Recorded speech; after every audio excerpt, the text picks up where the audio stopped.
আমার নাম রফিকুল ইসলাম, গ্রাম উত্তর দলাপাড়া, ইউনিয়ন দলাপাড়া, থানা গাটাইল, জেলা টাঙ্গাইল। আমার নাম রফিকুল ইসলাম। আমার ছেলে ওই বিদেশ পাঠাইতাম, ওই আশেদের বলছে যে 10,60,000 টাকা দাও, দেওয়ার পরে তোমার ছেলের আমি 1 বছর পরে স্কেল করে দিম। তখন 1 বছর পরে গেলাম যে ভাই আমার ছেলে তো স্কেল হইতেছে না, কই করাম। পরে গেলাম এই মাসে, তারপর পরের মাসে, এভাবে 23 মাস চলে গেল। তারপরে আমার ছেলে ফেরত আইসা বললো সিঙ্গাপুর থেকে। তখন বলে যে আসলে টাকা ফেরত দেবো, চলে আসলে ফেরত দেবো টাকা। তারপরে আবার টাকা চাই, তখন কয় ধরা ভাড়ার বড় মাথা পদা টাকা দিচ্ছেন আপনি আপনার ছেলে যদি আইসা পরে 5 লক্ষ টাকা জরিমানা দিব। আইসা পরে আসলে দিয়ে না, পরে 5 লক্ষ টাকা জরিমানা দিব আমারে। ছেলে আইসা বললো, টাকা পয়সা দেয় না। তারপরে বললাম যে ভাই আমার ছেলে তো আইসা বললো, কয় আমি নিবো, আবার নিব। পরে একটা সালিশ দরবার ডাকলাম, কয় আপনার ছেলে নিবো অথবা না নিয়ে হলে টাকা ফেরত দিব। এইভাবেই অনেক দিন চলে গেল। এইভাবে আসার পরে 6 মাস গেল। আমার লস হইলো 20 লক্ষ টাকা সুদে আসলে। হ্যাঁ, টাকা আমার সুদি করে দিছি। কি অবস্থা তাহলে এই যে ক্ষতি হলো আপনার বর্তমান অবস্থাটা কি? অবস্থা আমার তখন নাই, কোনো কুলি নাই, চলার কোনো ব্যবস্থা নাই। সুদি টাকার চাপ দেয় মাসে। কি সর্বশেষ কি আপনি কোনো থানায় মামলা করছেন? না, আমি কোনো মামলা টামলা করি নাই।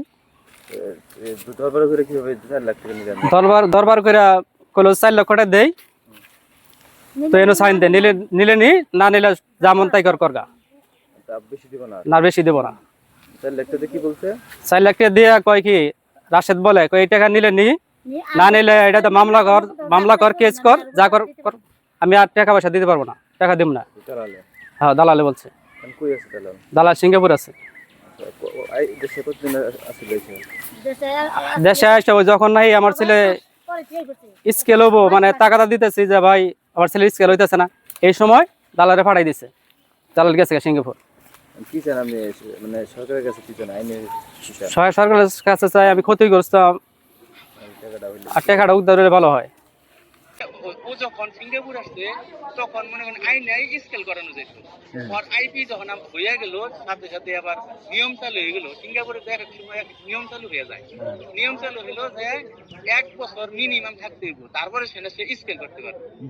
এখন তখন দলাপাড়া হলো বড় যে রফিক নেতা, তখন মানে আমলি ক্ষমতায় ছিল, সেই নেতা, তার মাধ্যমে আমার কাছে 10,45,000 টাকা মনে করেন যে বললো। রফিক ভাই আমার বললো, তুমি তো নিতেছ, তুমি তো আমার সাত্তার আঙ্কেলের ছেলে, সে তো ভালো মানুষ, তার নাকি আমাদের ভালো একটা গুড রিলেশন, তুমি ছোট ভাই, ও যদি স্কেল না করা হারে, স্কেল যদি সারা থাকুন লাগে সিঙ্গাপুর, তাহলে তুমি কি করবা?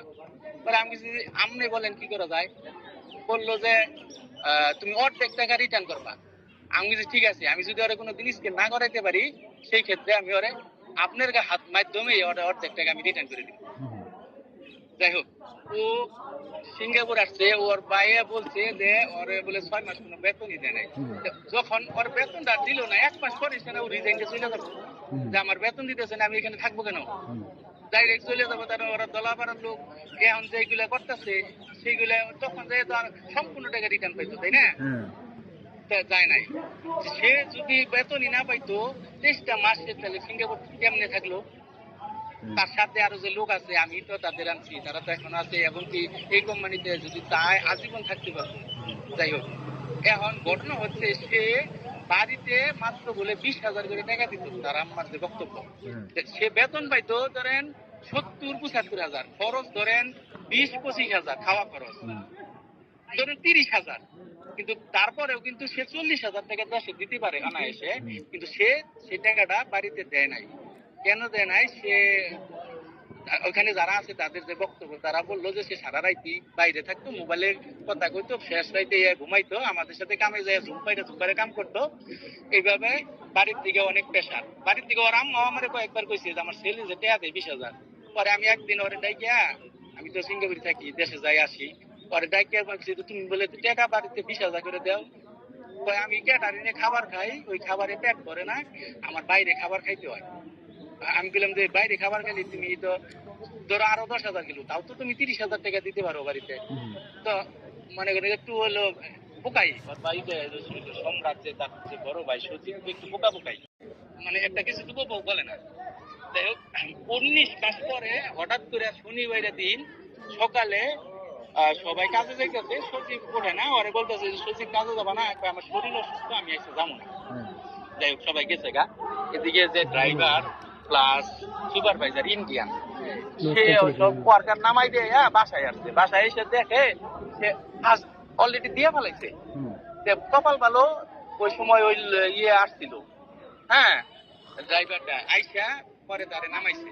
নামাইয়া সাথে সাথে কোম্পানির যে বস এলো ম্যাডামের ডাইরেক্ট ফোন দিছে যে এই ঘটনা সজীব যে বাংলা সে যেভাবে হ্যাং হয়েছে, মানে তাদের ভাষা ইংলিশে তো যারা তার বাংলা বলতে পারে না, ফার্সি বলতে পারে না, ইংলিশ হ্যাং হয়েছে। সাথে সাথে বসে আইয়া বসছে যে হাই হাই যদি এটা অ্যাক্সিডেন্ট হয় তাহলে আমার কোম্পানির 12টা বাজবে। ওই আমি নিজেও জানি না, ওর আম্মা আবার জানি, পোলা পানি ফোন দিছে যে আপনার সজীব যে কাম করছে কি হবো। আর সজীবের আম্মাই বলে খালি কিন্তু বাবা তাড়াতাড়ি পাঠাইতো। তো আমার একটু জানাইলে আমি ওই বস ম্যাডামের কাছে কিছু টাকা নিতে পারতাম, বা আমি পকেট থেকে আরো কিছু মোটা অঙ্কের টাকা দিয়ে হইলো বেশ কিছু একটা অ্যামাউন্ট ওদের দিতে পারতাম, কিন্তু সেইটাও হয় নাই। এখন দেশে যাওয়ার পরে ওর আম্মা বিভিন্ন সবার সাথে গাইয়া বেড়াইতেছে যে আমার ছেলেরে স্কেল করাই দেয় না, সেই জন্য আমার ছেলে এসে বসছে। ওর ছেলে যে ওর ছেলের সাথে আরো 5টা ছেলে আসছে, তারা তো এখনো আছে, তাই না? তো ওই কোম্পানি তো লোক আনছে পাঠাই দেওয়ার জন্য না, কাজ করার জন্য, কাজ করবো বিনিময়ে বেতন পাবো, কিন্তু স্কেলটা হচ্ছে একটু দেরি হইতেছে। কারণ বিভিন্ন ঝামেলার কারণে অনেক আমি কিন্তু এই পর্যন্ত শত পোলা আইনা সিঙ্গাপুরে নিয়ে স্কেল করাইছি, হ্যাঁ। ওরেও আমি করাইতাম। দেশে যাওয়ার পরে ওই দলামারেরই মোটামুটি ভালো ভালো মাথা পড়রা তারাও গেছে দেখার জন্য, দেখছে তার গলায় বিশাল বড়, জিজ্ঞাসা করছে যে তোমার গলায় এটা কি এর চিহ্ন? তো আমি জানি না, আমি সেন্সলেস হয়ে গেছিলাম, এটা কি এর চিহ্ন আমি বলতে পারি। তুমি কি করছো? তো আমি পাপ করছি, আমি অন্যায় করছি, আমি ভুল করছি। তো সেইগুলার তো আমি তো, আমার কথা হলো আমার তো কোনো খারাপ ইন্টেনশন নাই, যদি থাকতো তাহলে আমি সেগুলা ভিডিও করে রাখতে পারতাম না। আমি কিন্তু ওই নিয়তে যাই না, আমি জাস্ট গেছি যে ছেলেটারে যদি কোনোভাবে আমি হেল্প করতে পারি করি।